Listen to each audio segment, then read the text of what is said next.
Yeah. Yeah. So I went to Ireland. I went to Cork. That's Oh, like 2.5 hours from Dublin, by mhm, like the bus or whatever. So I went for four mhm. months. I left in August of, well, last year, I guess. And then I got back in December, like the beginning of December.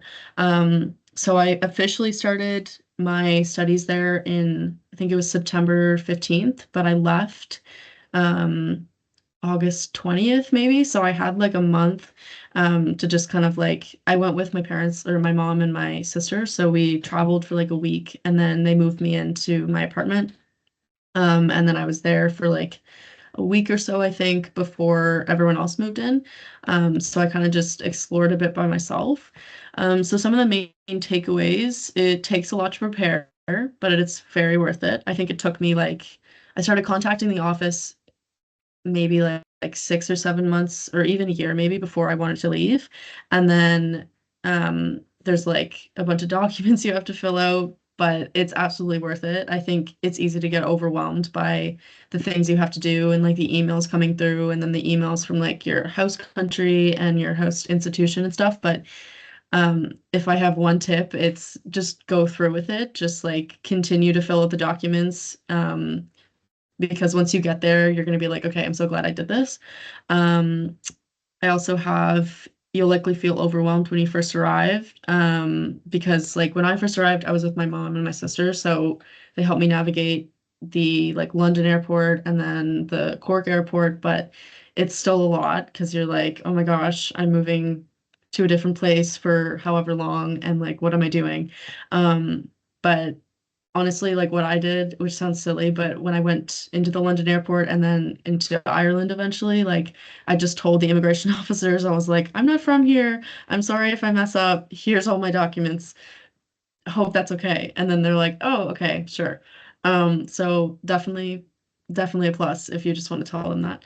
Another big tip I would say is budget. Obviously, it's recommended by the international office, but I think it's easy to get into this new place and be like, oh my gosh, look at all the little things I can buy. I also did that. Don't do that.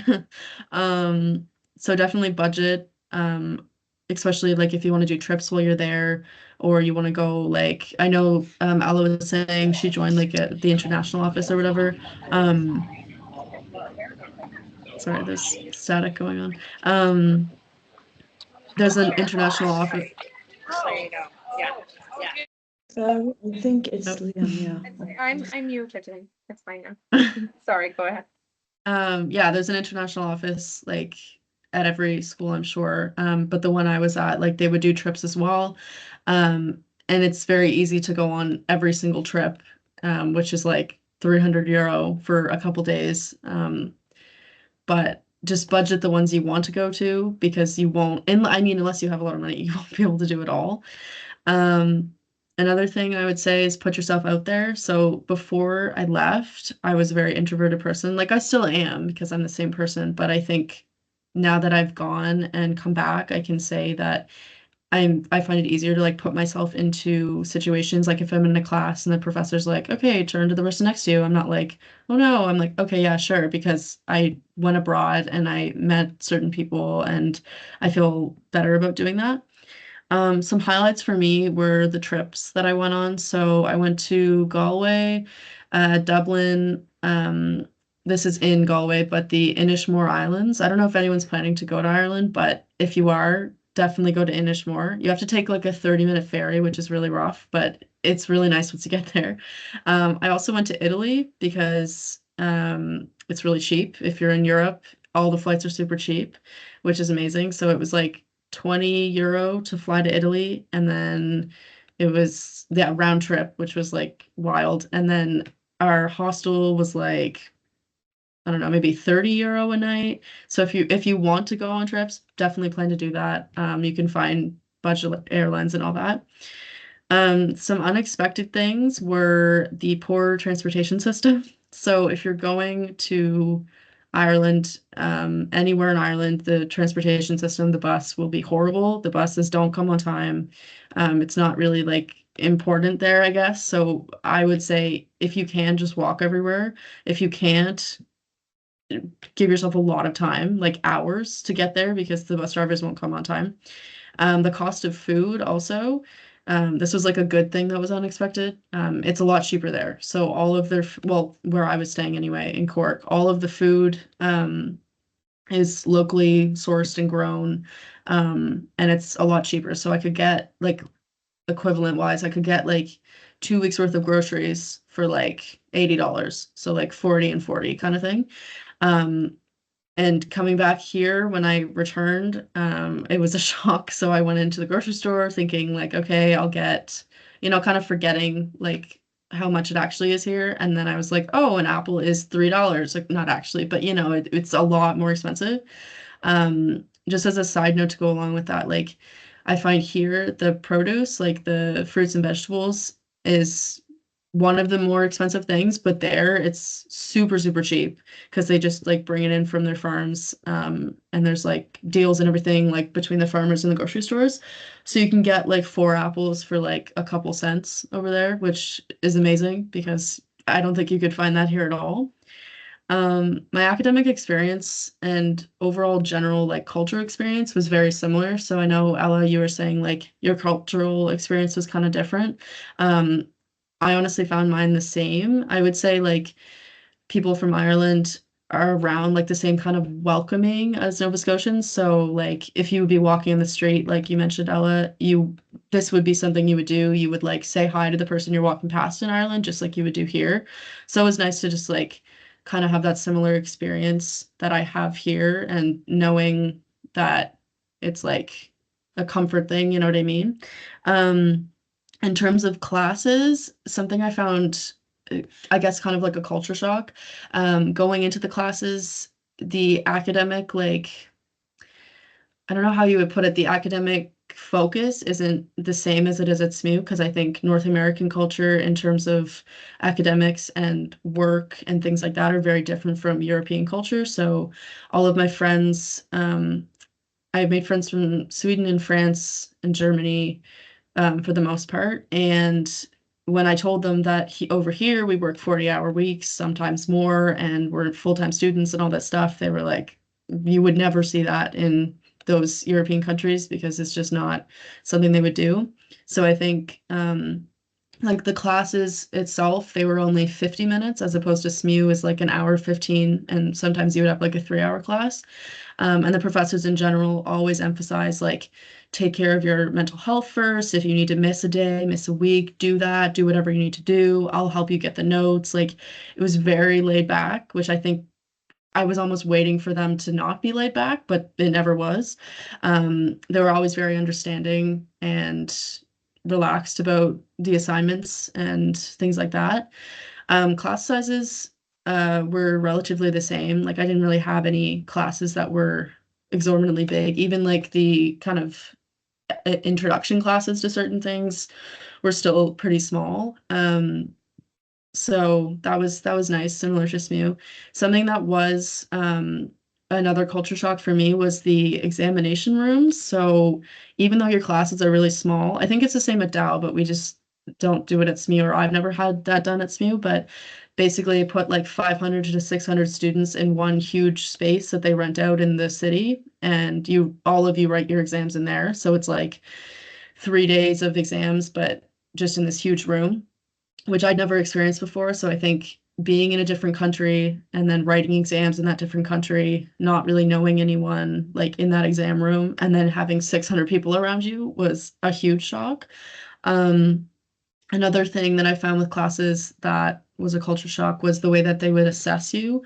I don't know if this is at every school or in Europe or anything like that. I think it just depends. But in Cork at university, UCC was the university, you would only have like one assessment, or two. So you'd have like two big papers and that was it. So it would be like 50-50 or just 100%.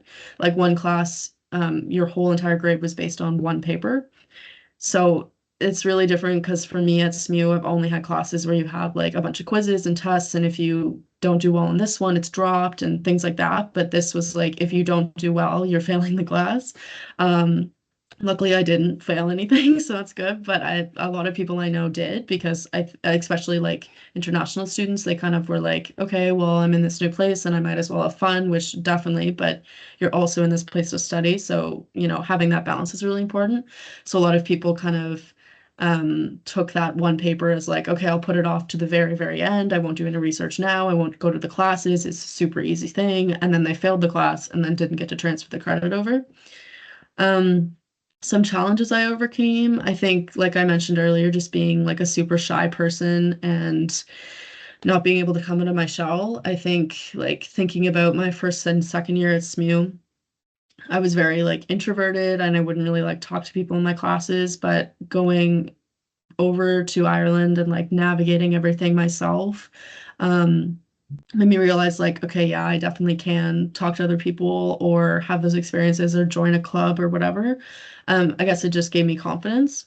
This again goes with the confidence, but learning to navigate a place independently. I think before going, I was very reliant on my parents. Like I still live at home because the cost of living here, but I think before going, like I was very reliant on them and felt like very connected to them in that way, like relying on them for everything. But then I went and I noticed a huge shift when I came back. Like I felt fine, going places by myself. And like Ella was saying, like exploring Nova Scotia by myself or whatever. So that was really nice. Why I'm glad I went, it allowed me to develop an important perspective of a different culture and their history. Obviously, I knew like a bit of Irish culture and the history of like the famine and things like that. But I think going there, it helped me realize like how important and embedded that history is in their culture. Like it's still a huge thing. Like if you mention the potato famine to older people in that culture, like you can't. Like it's a huge, huge deal. It helped me meet some really cool people, create community around the globe, and develop more confidence in myself. I also have a slideshow of just pictures. I was gonna try to share it. I don't know how to do that though. Oh, the share button. That would probably help. Okay. Oh, I don't know if I did it. I might have exited out. Yeah, We can see your You screen. can see it? Okay. Yeah. Let me see if I can. Okay. So this was just this is in the bus when I first got there. We did like I think it was the Ring of Kerry. I would recommend doing that if you have the time or, the money or anything. Like it's super, super cool. You get to go around the entire peninsula. This was another picture just outside the bus. These kind of like rocks that you see, this is like traditional like farming divisions. So that was really cool to learn about. This was I think it was like a 20-minute walk from where I was staying. So you just walk up the rest of the hill and there's this huge church and a really nice sunset spot. So this is something I also found really cool. At SMU I study anthropology, so a lot of history and like artifacts and things like that. And this picture was taken when I was on the bus, just doing the Ring of Kerry tour, and the bus driver told us that I forget the king, but basically this king was like, "Oh my gosh, we're gonna get invaded, so we have to make all these protective measures to make sure we don't get invaded." And so he made all these peasants and farmers and everything make these like towers all around the country. And then when they actually didn't get invaded, he was like, "Okay, I'm just gonna keep all the money, and all these towers are just gonna remain around the country."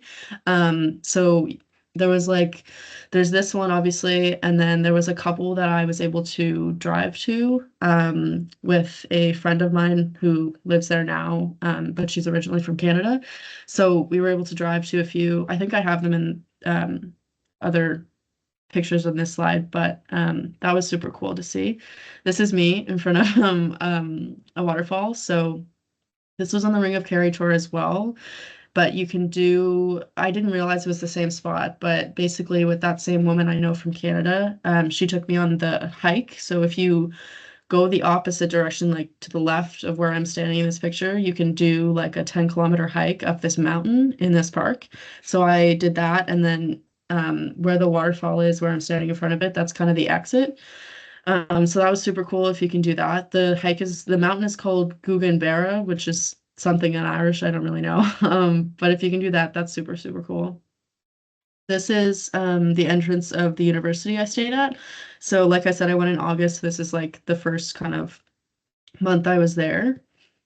This is a picture of like the main grounds of the university. This is like the oldest part of the building. If you like, go to the right a little bit, there's like the newer parts of the building. So like the library and the auditorium. This is me on another hike. I can't remember the name of the hike, but this one was pretty cool. Very easy to get lost. I got lost on this hike. I was with someone, so it was fine, but I did get lost. And then it took me an extra hour to figure out where I was. But it's super pretty. Lots of green, which is nice. And then these are some of the girls that I met. So on the left, that's Nayla, that's me, Teresa, and then Roma. And I think that is all the pictures I have. Yeah, anyways, that was just my experience. If anyone has any questions or wants to know more or anything about um, the contacts I have over there, just let me know. Like I said, I know a woman who lives there now. She lives in Cork, like 5 minutes from where I stayed, and she's from Canada, and she took me around like the whole area, which was super cool. So if anyone wants that contact, if they're going to Ireland, just let me know. Anyways, thank you guys.